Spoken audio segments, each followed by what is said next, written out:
এই দেশ নষ্ট করছে কারা? যারা কলম ধরা শিখছে তারাই দেশকে খাইছে। কথা বলেন আমি পল্লী কবি, কবিতা বানাইছি, আমার কবিতা তো কেউ শুনবে না, কারণ আমরা গরিব মানুষ, গরিব মানুষের কোনো দাম নাই।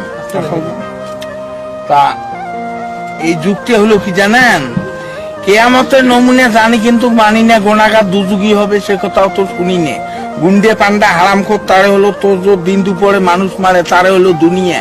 কেয়ামতের নমুনা জানি কিন্তু মানি না।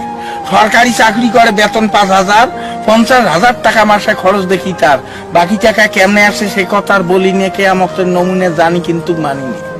ডিজেল ভেজাল, পেট্রোল ভেজাল, অকটেন ভেজাল, পদ্মা মেঘনা যমুনা অর্থাৎ কোম্পানি ভেজাল। কেয়ামতের নমুনা জানি কিন্তু মানি না। ভেবে কয় রাধাবদল সরকার, মানুষ হওয়া কি ছিল দরকার, পশু হওয়া ছিল ভালো, আখিরাতের কাজ করি না অর্থাৎ পরকালের কাজ করি না। কেয়ামতের নমুনা জানি কিন্তু মানি।